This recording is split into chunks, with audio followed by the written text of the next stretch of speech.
रहीम। आज का हमारा टॉपिक है सबसे पहले शौक।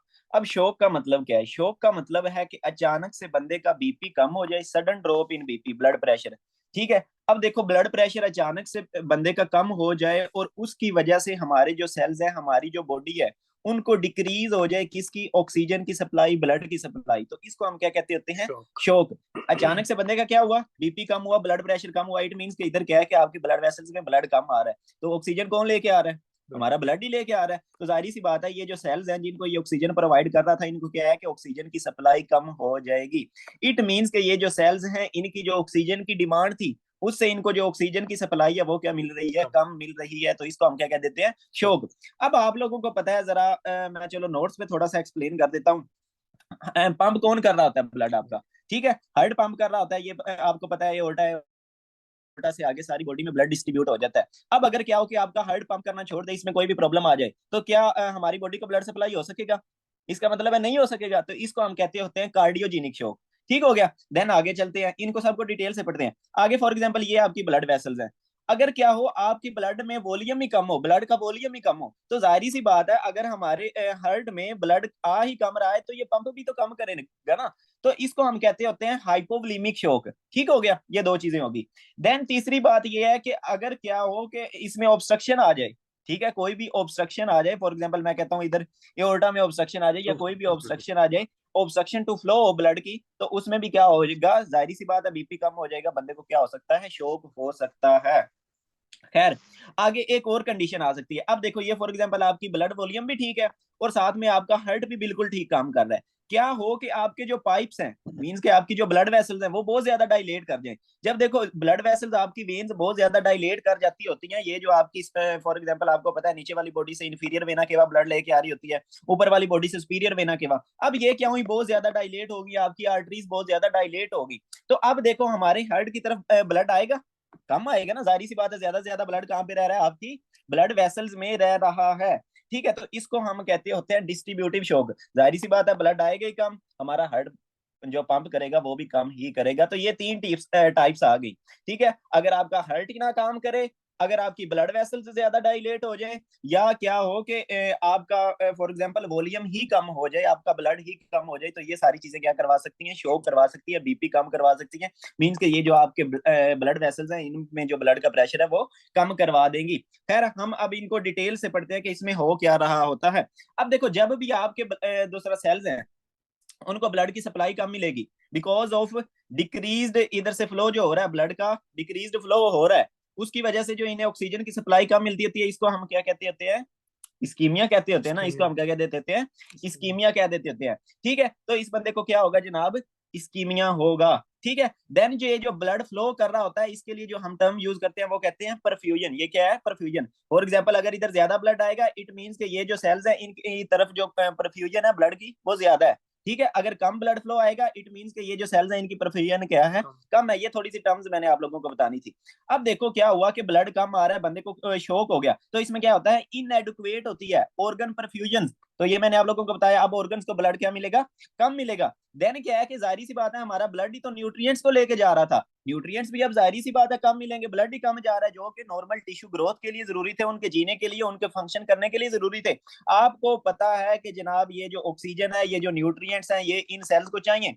ये हमें जिंदा रहने के लिए ये ऑक्सीजन क्यों चाहिए, या न्यूट्रिएंट्स क्यों चाहिए, खाना क्यों चाहिए? क्योंकि हमारे ये जो सेल्स हैं, इन्हें ये चीजें चाहिए जिंदा रहने के लिए, ये जो काम कर रहे हैं। इस वजह से हम जो सांस लेते हैं या हम खाना खाते हैं, वो सारा इनकी इस वजह से है कि इन्हें ऑक्सीजन चाहिए जिंदा रहने के लिए। ठीक है, अब आप खा भी सही रहे हो, सांस भी चाहे सही ले रहे हो, लेकिन क्या है कि उनको प्रॉपर नहीं मिल रही, तो उसको हम क्या कह देते हैं? शो कह देते हैं। तो अब उनकी डिमांड्स पूरी हो सकेंगी? नहीं हो सकेंगी ना। तो यही हो रही है इसमें प्रॉब्लम। अच्छा, initially may be reversible but life threatening if not treated promptly. तो मैंने आप लोगों को एक चीज समझाई थी, वो क्या समझाया था कि जब कोई भी सेल्स होते हैं, जब उन्हें शुरू में ऑक्सीजन कम मिलती है, तो थोड़ी देर के लिए जिंदा रहते हैं, जितनी उसकी कैपेसिटी होती है उनकी जिंदा रहने की। फॉर एग्जांपल, अगर मैं मायोकार्डियल सेल्स की बात करूं, तो आपको पता है जो मायोसाइट्स होते हैं, उनकी कैपेसिटी होती है कि वो 20 मिनट अगर ब्लड का फ्लो ना भी हो, तो वो भी जिंदा रह सकते हैं। ठीक हो गया। तो अगर 20 मिनट के अंदर अंदर आप ब्लड फ्लो उनको दोबारा दे दो, तो वो क्या है कि वो ठीक हो जाएंगे। इसको हम कहते हैं रिवर्सिबल इंजरी। अब क्या है कि अगर फॉर एग्जांपल 30 मिनट उधर या 40 मिनट उधर ब्लड फ्लो नहीं गया, तो ये सेल्स क्या होंगे? मरना स्टार्ट हो जाएंगे, इसको हम क्या कहते होते हैं, इन्फॉक्शन सेल्स की क्या हो गई है, इन्फॉक्शन नेक्रोसिस हो गई है, ये मरना स्टार्ट हो गए हैं। ठीक है, तो वही वो कहना चाह रहा है कि शुरू वाली स्टेज में तो क्या होगा, रिवर्सिबल इंजरी होगी। देन क्या है कि अगर आप ठीक ना करो तो उसकी वजह से क्या है कि लाइफ थ्रेटनिंग हो सकती है, ये सेल्स मरना स्टार्ट हो जाएंगे। आपकी बॉडी के सेल्स मर रहे हैं तो जाहिर सी बात है आप सेल से बने हुए हैं ना, सेल्स मर गए तो बंदा भी मर गया। तो ये कंडीशन हो रही होती है शोक की। थोड़े से बेसिक्स हमने पढ़ लिए कि शोक में प्रॉब्लम क्या आ रही थी। देन आगे चलते हैं। आगे हमारे पास डिफरेंट टाइप्स आ गई। एक आ गया हाइपोवोलेमिक शोक, इसके नेम से ही सारी चीज जाहिर है। इट मींस के क्या है, hypo means less, volume means volemic means के वॉल्यूम। क्या है कि हमारी जो ब्लड वेसल्स होती हैं इनके अंदर वॉल्यूम ही कम है, इनके अंदर ब्लड ही कम है। ठीक है, तो जब ये वॉल्यूम ही कम होगा तो हमारा बेचारा हार्ट है, फॉर एग्जांपल ये आपको पता है कि ब्लड वेसल्स हार्ट की तरफ लेके आ रही होती है ब्लड, और ये आगे ऑक्सीजनेटेड ब्लड पंप कर रहा होता है, ऐसे ही है कि नहीं है। अब इसमें बेचारे में आएगी कम ब्लड तो ये आगे पंप भी तो कम ही करेगा।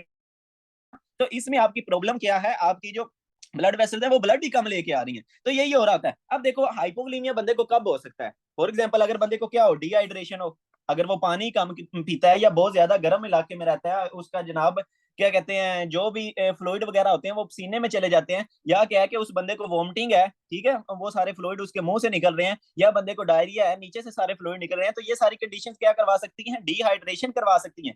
देन आगे आगे हेमरेज मींस के क्या हो गया, फॉर एग्जांपल ये आपकी आर्टरी है, ये इधर से रप्चर हो जाएगा, आप गिरे हो, एक्सीडेंट हुआ है, तो इधर से सारा ब्लड क्या हो जाएगा, लीक हो जाएगा, तो हमारी बॉडी में ब्लड कम बच जाएगा हमारी ब्लड वेसल में, तो हेमरेज की वजह से भी हो सकता है। देन क्या है कि अगर बंदे को बर्न्स हो, बंदा जल जाए, तो आपको पता है सारा इधर से जो फ्लूइड होता है वो इवेपोरेट हो जाता है, लीक हो जाता है, तो ये सारी कंडीशंस होती हैं जो क्या करवा सकती हैं, हाइपोवोलेमिया करवा सकती हैं। अब इसकी वजह से प्रॉब्लम मेन क्या आ रही है, वॉल्यूम कम हो रहा है, हमारी जो ब्लड वेसल्स हैं उनके अंदर क्या हो रहा है, वॉल्यूम कम हो रहा है। अब हमने इसको डायग्नोज कैसे करना है, ठीक है, तो इसकी डायग्नोसिस के लिए ये हमारे पास 5-6 फैक्टर्स हैं कि इनको देख के हमने डायग्नोज करना है कि बंदे को कौन सी टाइप का शौक है, उन्हीं को हम वन बाय वन देखते हैं। अब ये जो बंदा होगा हाइपोवोलेमिया वाला, इसकी जो स्किन होगी ना वो आपको मिलेगी कोल्ड एंड क्लेमी, मींस के ठंडी स्किन मिलेगी। अब ठंडी स्किन क्यों मिल रही है, आपकी स्किन गर्म क्यों होती है, क्योंकि इधर से ब्लड वेसल्स गुजर रही है, उनमें ब्लड होता है वो गर्म होता है।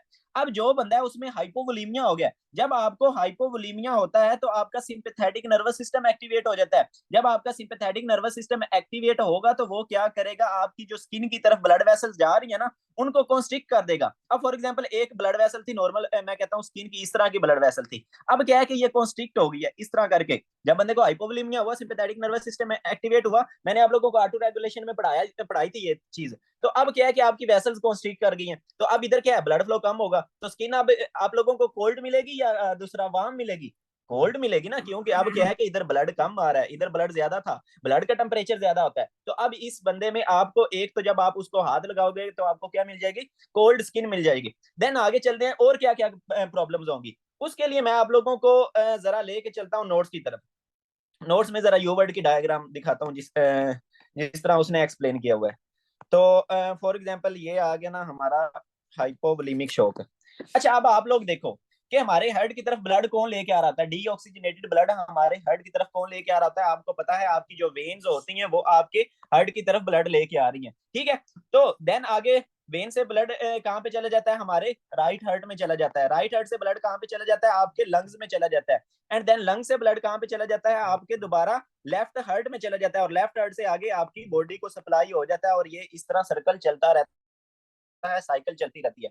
अब क्या हुआ कि जिस बंदे को हाइपोवोलेमिया है उसमें आप लोग को मुझे बताओ कि वेन्स में जो ब्लड होगा वो कम होगा या ज्यादा होगा, कम होगा ना, हाइपोवोलेमिया तो जाहिर सी बात है इधर जो वॉल्यूम होगा वो कम होगा। तो अब अगर आपको पता है पाइप में पानी कम है तो प्रेशर ज्यादा होगा या कम होगा, कम होगा। इट मींस कि आपकी ये जो वेन्स है इनके अंदर जो प्रेशर होगा वो क्या होगा, कम होगा। तो वेन्स के अंदर जो प्रेशर होता है उसको हम कहते हैं सेंट्रल वेनस प्रेशर, ठीक हो गया। इट मींस कि अगर आप इस बंदे का वेना केवा में से प्रेशर को चेक करोगे तो वो क्या होगा, लेस होगा, आपको कम मिल जाएगा। अच्छा, एक चीज हमें कम मिल गई। देन आ जाते हैं हम राइट हार्ट में, तो राइट हार्ट में ब्लड ज्यादा आ रहा होगा या कम आ रहा होगा, जाहिर सी बात है कम ब्लड आ रहा है ना, तो क्या है कि इधर भी आपको राइट हार्ट में भी कम ब्लड मिल जाएगा। देन आगे चलते हैं, आगे दूसरी जो चीज देखनी है वो हमने देखना है pulmonary capillary wedge pressure. Pulmonary capillary wedge pressure हम कैसे चेक करते होते हैं, मैंने आप लोगों को पहले भी थोड़ा सा एक्सप्लेन किया था। हम इधर वेन से स्वान गेन्स कैथीटर होता है वो इस तरह वेन से डालते होते हैं, ठीक है, वो इस तरह लेके आते हैं एंड देन ये राइट एट्रियम में आए, राइट एट्रियम से राइट वेंट्रिकल में आए, राइट वेंट्रिकल से इस तरह पल्मोनरी आर्टरीज में चले गए, और इस तरह ये जो इसकी टिप होती है ना, ये सारे प्रेशर को डिटेक्ट कर रही होती है, इसकी जो टिप हो गई। ठीक हो गया। तो अब ये देखो, इस इट मींस के हम ये जो कैथीटर है इसको यूज करके राइट एट्रियम में भी प्रेशर चेक कर सकते हैं, राइट वेंट्रिकल में भी प्रेशर चेक कर सकते हैं, पल्मोनरी आर्टरीज में भी प्रेशर चेक कर सकते हैं। अच्छा, देन आगे ये जो पल्मोनरी कैपिलरी वेज प्रेशर क्या होता है, आपने क्या किया कि इसके ऊपर इस तरह करके ना बलून सा लगा हुआ होता है, मींस के आपने उधर जाके इस बलून को इन्फ्लेट कर दिया, इन्फ्लेट किया, इट मींस कि आपने इसको क्या किया, उधर वेज कर दिया। वेज करने का मतलब होता है, वेज हम कहते होते हैं ये ना जो होते हैं ना आपके तरखान होते हैं, उनके पास वेज होता है वो लकड़ियां चीरने के लिए। इधर वेज का मतलब है कि इधर आपने उसको जाके फंसा दिया, ऑब्स्ट्रक्ट कर दिया, वेज कर दिया। तो ये क्या है कि अब देखो, ये पीछे का ये वाली जो टिप है इसने प्रेशर को डिटेक्ट करना है, तो ये अगला प्रेशर डिटेक्ट करेगी या पिछला प्रेशर डिटेक्ट करेगी, इधर से आगे आगे वाला प्रेशर डिटेक्ट करेगी ना, ऐसे ही है ना। ये टिप तो है, पीछे तो इसका कोई कनेक्शन ही नहीं है, तो ये अगला प्रेशर डिटेक्ट करेगी। इट मींस के ये जो प्रेशर डिटेक्ट कर रही है वो बेसिकली आपकी जो आगे पल्मोनरी कैपिलरीज है उधर का प्रेशर डिटेक्ट कर रही है, और पल्मोनरी कैपिलरी से आगे डायरेक्ट किसका कनेक्शन होता है, हमारे लेफ्ट एट्रिया का। ठीक है, तो मैंने आप लोगों को समझाया था कि pulmonary capillary wedge pressure is equal to left atrial pressure. तो अब आप लोग मुझे ये बताओ कि इस बंदे में पल्मोनरी कैपिलरी वेज प्रेशर ज्यादा होगा या कम होगा। यार सिंपल सी बात है, हमारा वॉल्यूम हाई कम रहा है, तो हर चीज इधर जो प्रेशर है वो सारे क्या होंगे, कम होंगे। तो यही बात है कि इसमें आपको जो पल्मोनरी कैपिलरी वेज प्रेशर है, मींस के आपका जो लेफ्ट एट्रिया का प्रेशर है वो क्या मिल जाएगा, कम मिल जाएगा। देन आगे चलते हैं, थर्ड चीज क्या आ गई। अब देखो फॉर एग्जांपल हमारा ये जो हार्ट में इधर भी प्रेशर कम आ गया, आपके दूसरा ये जो राइट हार्ट है इधर भी प्रेशर कम आ गया, लंग्स में भी प्रेशर कम आ गया। देन लेफ्ट हार्ट, तो लेफ्ट हार्ट में भी तो प्रेशर जाहिर सी बात है कम होगा। देन दूसरी बात ये कि हमारे लेफ्ट हार्ट में ब्लड आया ही कम है, तो ये पंप ज्यादा करेगा या कम करेगा, कम है ना, आया ही कम है, तो वो बेचारा मोटर जितना भी जोर लगा ले, जितना उसके पास पानी आना है उतना ही उसने पंप करना है। तो अब देखो, आपका जो हार्ट ब्लड को पंप कर रहा होता है, उसको एक मिनट में या स्पेसिफिक टाइम में जो ब्लड ये हमारा हार्ट पंप कर रहा होता है उसको हम कहते हैं कार्डियक आउटपुट। नॉर्मली हमारे पास होती है 5 लीटर पर मिनट, मींस के एक मिनट में आपका 5 लीटर ब्लड आपका हार्ट पंप कर रहा होता है नॉर्मल हालात में। अब क्या है कि ये बंदा है, इसमें ब्लड आ ही कम रहा है, तो वो जाहिर सी बात है ब्लड को पंप कम करेगा, तो बंदे की कार्डियक आउटपुट क्या हो जाएगी, कम हो जाएगी। तो इस पेशेंट में आपको जो कार्डियक आउटपुट मिलेगी वो क्या मिलेगी, लेस मिलेगी। देन आगे चलते हैं। अब देखो, जब जब भी आपकी कार्डियक आउटपुट कम होती है, तो मैंने आप लोगों को समझाया था, हमने वो जो कीमो रिसेप्टर और बैरो रिसेप्टर वाला कंसेप्ट पढ़ा था। तो इस तरह आपको पता है ये जो आपका एओर्टा होता है इसमें भी इधर करके बैरो रिसेप्टर्स होते हैं, एओर्टिक आर्च में भी बैरो रिसेप्टर्स होते हैं। देन जब आप ऊपर चले जाते हो, आपकी जो क्या कहते हैं कैरोटिड आर्टरीज होती हैं इस तरह करके, internal carotid arteries, external carotid arteries, तो इधर भी आपके पास बैरो रिसेप्टर्स है। ऐसा ही है कि नहीं है, ये हमने चीज पढ़ी हुई है। तो देखो, अब क्या है कि कार्डियक आउटपुट कम है, तो इधर ब्लड ज्यादा जाएगा या कम जाएगा, कम जाएगा ना। हमारे बायरो रिसेप्टर्स जो हैं वो ब्लड को डिटेक्ट करेंगे कि इधर ब्लड का, बायरो रिसेप्टर्स होते क्या है, वो रिसेप्टर्स जो क्या करते हैं, प्रेशर को सेंस करते होते हैं, उनको हम क्या कह देते हैं, बायरो रिसेप्टर्स। अब देखो, पाइप में जो प्रेशर होता है वो किसकी वजह से होता है, उसमें जितना वॉल्यूम है उसकी वजह से। अब इधर वॉल्यूम कम है तो प्रेशर क्या होगा, कम होगा। हमारे बैरो रिसेप्टर्स डिटेक्ट करेंगे कि प्रेशर कम हुआ पड़ा है, तो ये आपको पता है किसको बताते होते थे, आपके ब्रेन को बताते होते थे।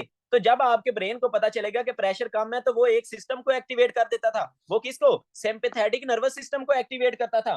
ठीक है, अब आपका जब सिंपैथेटिक नर्वस सिस्टम एक्टिवेट होता है तो वो दो काम करता होता है। एक तो करता है कि वो आपके हार्ट की तरफ जाता है और इसको कहता है कि ज्यादा ज्यादा कॉन्ट्रैक्ट कर, हार्ट रेट को बढ़ा देता है कि जल्दी जल्दी कॉन्ट्रैक्ट कर, और हार्ट की कॉन्ट्रैक्टिलिटी के अच्छे से कॉन्ट्रैक्ट कर, ताकि मेरे जो आगे ऑर्गन्स हैं उनको ब्लड प्रॉपरली मिल सके। ठीक हो गया, तो इसने क्या किया, हार्ट रेट को भी इंक्रीज कर दिया, हार्ट की कॉन्ट्रैक्टिलिटी को भी इंक्रीज कर दिया जब आपका सिंपैथेटिक नर्वस सिस्टम एक्टिवेट हुआ। लेकिन ये एक और काम करता है, और काम ये करता है कि ये जो आपकी ब्लड वेसल्स होती हैं उनको कॉन्स्ट्रिक्ट कर देता है।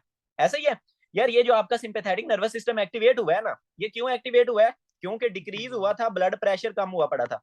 ऐसा ही है कि नहीं है। अब इसका काम है कि ब्लड प्रेशर को मैंने बढ़ाना है, तो वो आपको पता है पाइप में प्रेशर किस तरह बढ़ सकता है, या तो आप मोटर की पावर बढ़ा दो, या आप क्या करो, आगे जो पाइप है उसको कॉन्स्ट्रिक्ट कर दो, तो उससे प्रेशर बढ़ जाएगा। तो इसने दोनों काम करने हैं, एक तो इसने क्या किया, हमारी मोटर की पावर बढ़ा दी, दूसरा क्या किया, इसने वेसल्स को आगे पाइप को कॉन्स्ट्रिक्ट कर दिया। तो यही हो रहा है कि आपकी जो आगे हमारी आर्ट्रियोल्स होती हैं, वेन्स होती हैं, उसको क्या करेगा, ये कॉन्स्ट्रिक्ट कर देगा, आपकी ब्लड वेसल्स को कॉन्स्ट्रिक्ट कर देगा। इट मीन्स के अब क्या है कि हमारी जो, आपको पता है कि जो पाइप जो खुला हो उसमें रेजिस्टेंस ज्यादा होगी, या जो पाइप तंग हो उसमें रेजिस्टेंस ज्यादा होगी, टंग में गुड बात ऐसे ही है ना, जो पाइप नैरो होगा उसमें रेजिस्टेंस ज्यादा होगी। तो आप देखो आपकी ब्लड वेसल्स क्या हुई हैं, नैरो हो गई हैं, नैरो हो गई हैं, तो इनमें रेजिस्टेंस क्या हो जाएगी, बढ़ जाएगी। तो आपकी ये जो एओर्टा होती है, आपकी आर्टरियोल्स वगैरह होती हैं, इनमें रेजिस्टेंस क्या हो जाएगी, बढ़ जाएगी। तो इसको हम क्या कह देते हैं, सिस्टेमिक वेस्कुलर रेजिस्टेंस।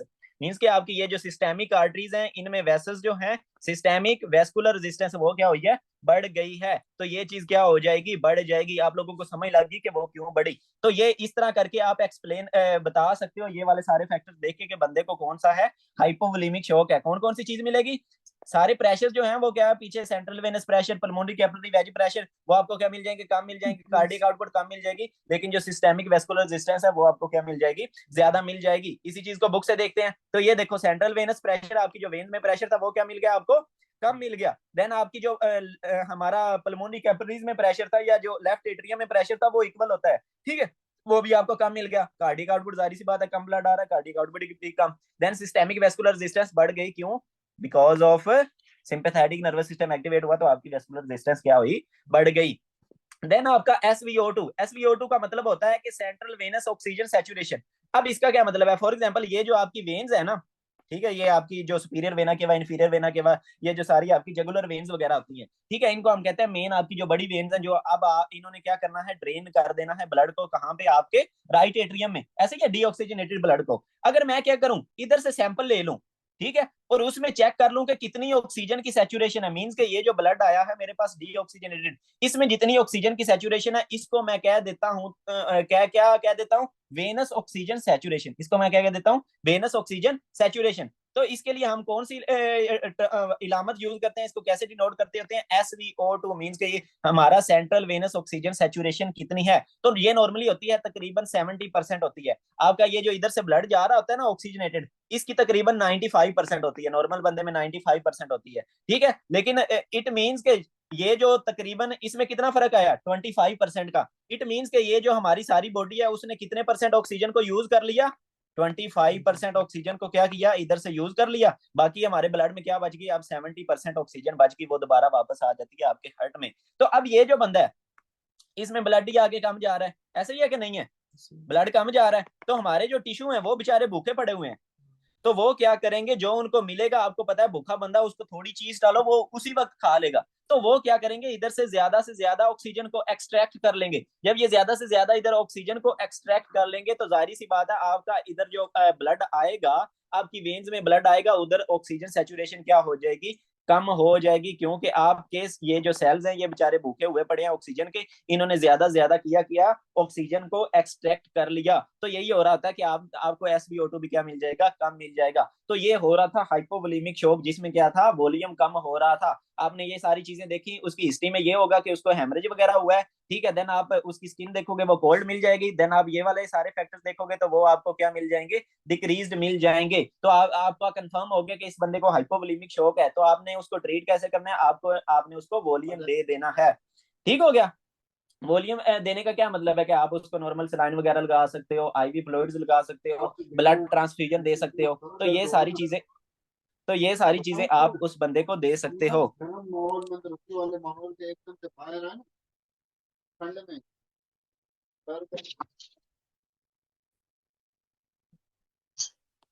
बिस्मिल्लाहिर्रहमानिर्रहीम। अच्छा जी, तो ये था हमारा हाइपोवोलेमिक शॉक। देन सेकंड आ गया कार्डियोजेनिक शॉक। नेम से ही जाहिर है, cardio means heart, genic means के जनरेट हो रहा है, शॉक मींस के हार्ट में कोई प्रॉब्लम आ रही है, जिसकी वजह से बंदे को क्या हो रहा है, शॉक हो रहा है, उसका बीपी बहुत ज्यादा कम हो रहा है। तो हार्ट में क्या प्रॉब्लम हो सकती है, आपका हार्ट कब पंप करना बंद कर सकता है। तो आपको पता है ये आपका हार्ट है, ये भी तो सेल से ही बना हुआ है ना, जाहिर सी बात है इन सेल्स को भी क्या चाहिए, ऑक्सीजन चाहिए। अगर बंदे को क्या हो, मायोकार्डियल इंफाक्शन हो जाए, हार्ट के सेल्स मर जाएं, हार्ट के सेल्स मर जाएं, तो ये कॉन्ट्रैक्ट कर सकेंगे, नहीं कर सकते।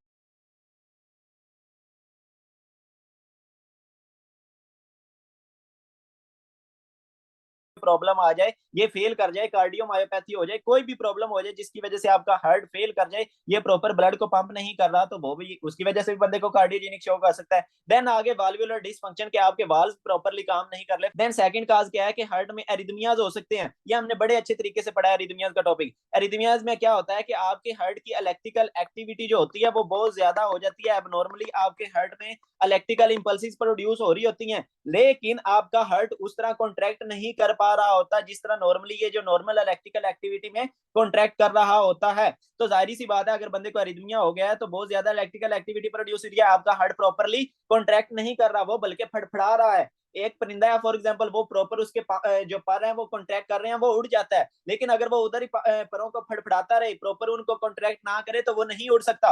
तो यही सीन हो रहा होता है आपके एरिदमियाज में कि आपका जो बंदा होता है उसके हार्ट में बहुत ज्यादा इलेक्ट्रिकल एक्टिविटी प्रोड्यूस हो रही होती है, उसका हार्ट फड़फड़ा रहा होता है लेकिन प्रॉपरली कॉन्ट्रैक्ट नहीं कर पा रहा। जब प्रॉपरली कॉन्ट्रैक्ट नहीं कर पा रहा तो ये आगे ब्लड को पंप भी नहीं करेगा। जब ये आगे ब्लड को पंप भी नहीं करेगा तो जाहिर सी बात है बंदे को क्या हो जाएगा, शोक हो जाएगा। कौन सा शोक? कार्डियोजेनिक। कार्डियोजेनिक क्यों कहा? क्योंकि हमारे हार्ट में प्रॉब्लम आई ना, तो हमने इसको क्या कह दिया, कार्डियोजेनिक शोक। अच्छा जी, अब आ गया कि जनाब इसमें मैकेनिज्म क्या होता है। मैकेनिज्म सिंपल सी बात है, आपका लेफ्ट हार्ट का डिसफंक्शन हो जाता है, आपका लेफ्ट वेंट्रिकल जो है वो प्रॉपर्ली ब्लड को पंप नहीं कर रहा।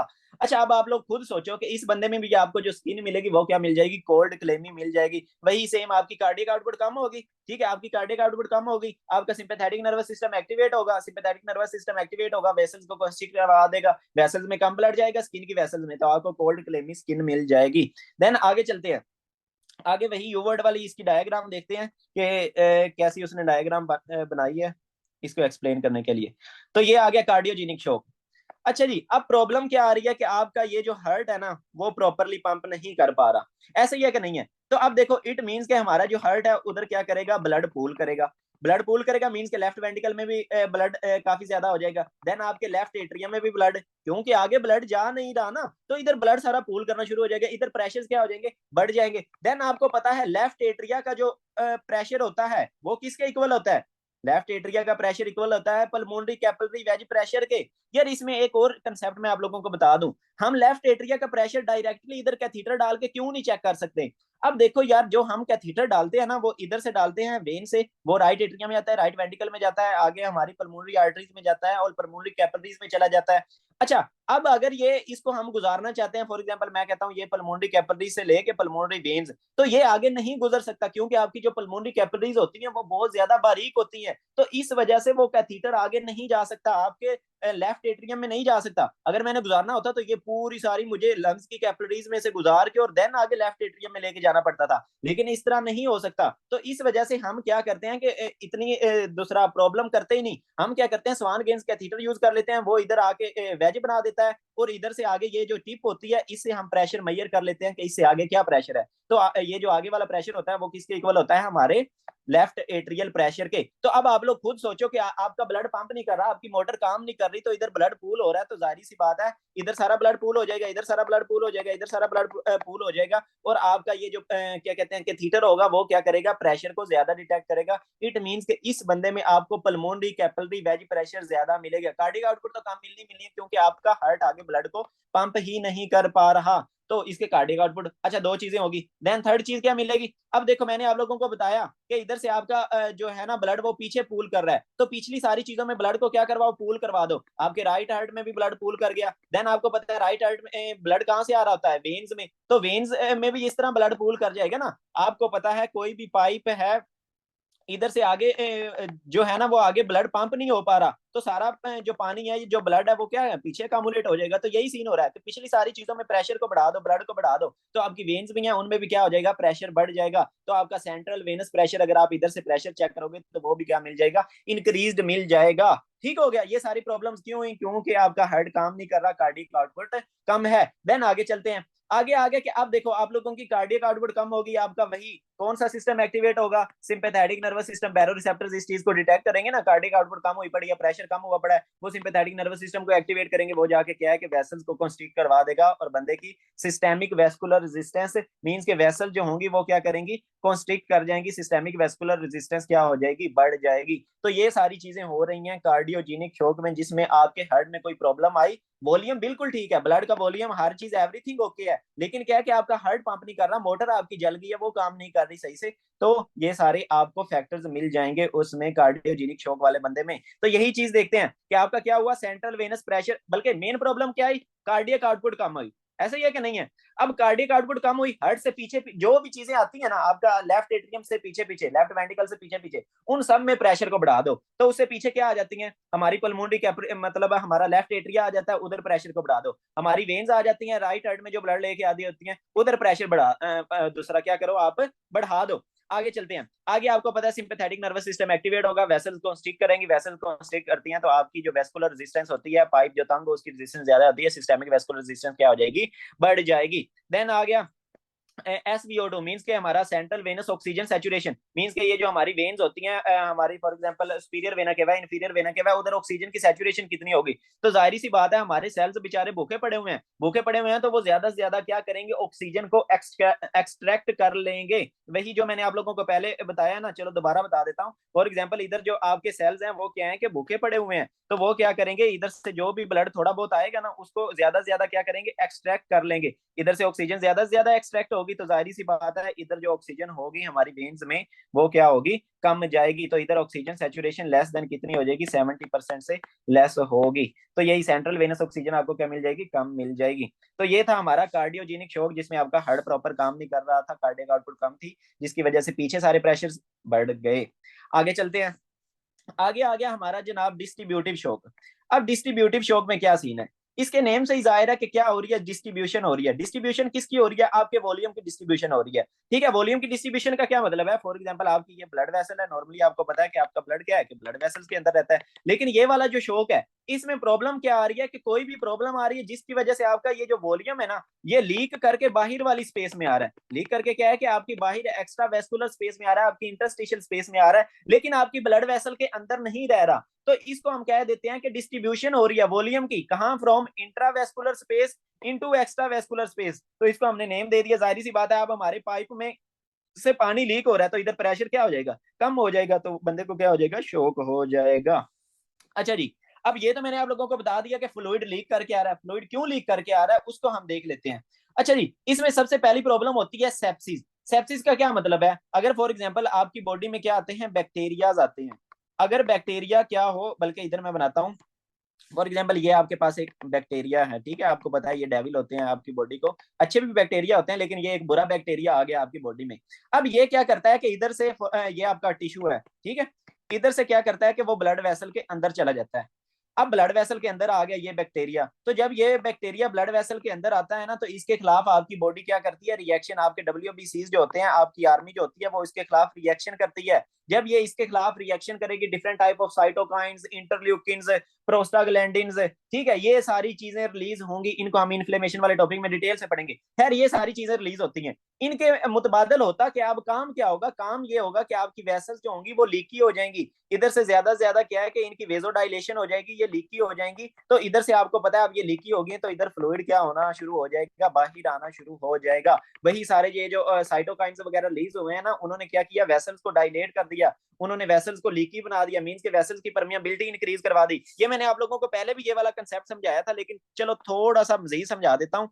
जब भी आपका कोई बैक्टीरिया वगैरह आता है ना, फॉर एग्जाम्पल ये बैक्टीरिया पड़ा हुआ है, तो आपको पता है आपके WBCs तो इधर होते हैं आपके ब्लड में, ठीक है, और ये वाला रास्ता बंद होता है। तो क्या होता है कि जब आपका बैक्टीरिया आया तो इधर क्या होगा, इन्फ्लेमेटरी रिएक्शन होता है, आपके जो WBCs है ना इनको इधर से रास्ता दिया जाता है जाने के लिए कि जाओ इस बैक्टीरिया को मार के आओ। तो इस वजह से आपकी जो वेसल्स हैं वो पोरस हो जाती है, उधर परमिएबिलिटी इंक्रीज हो जाती है, वो डायलेट हो जाती है, ताकि ज्यादा से ज्यादा WBCs इधर आए, फ्लूइड इधर आए, प्रोटीन्स इधर आए। ठीक है, हमने रास्ता तो खोला था WBCs के लिए, लेकिन साथ में आपको पता है अब पाइप में आपने खोल दिया है रास्ता, तो रेत तो जाएगी जाएगी, अगर उसमें रेत है तो साथ में पानी वगैरह, तो वही सारी चीजें भी तो जाएंगी ना, तो यही WBCs के साथ फ्लूइड भी आ जाएगा, आपकी प्रोटीन्स भी आ जाएंगी, तो इसको हम कहते होते हैं इन्फ्लेमेशन। खैर ये चीज थी सेप्सिस। व्हाट इज सेप्सिस, कि जब भी कोई बैक्टीरिया आया आपके ब्लड के अंदर तो उसने क्या किया, बहुत ज्यादा इन्फ्लेमेटरी रिएक्शन करवा दिया। जब उसने बहुत ज्यादा इन्फ्लेमेटरी रिएक्शन करवाया तो आपकी वेसल्स बहुत ज्यादा डायलेट कर गई, बहुत ज्यादा डायलेट कर गई और पोरस हो गई, तो इनसे फ्लूइड निकल के बाहर आ गया, इनसे फ्लूइड निकल के बाहर आ गया, तो जाहिर सी बात है वेसल्स में फ्लूइड क्या हुआ, कम रह गया, तो इसकी वजह से बंदे का BP क्या हो जाएगा, कम हो जाएगा, ब्लड प्रेशर कम हो जाएगा।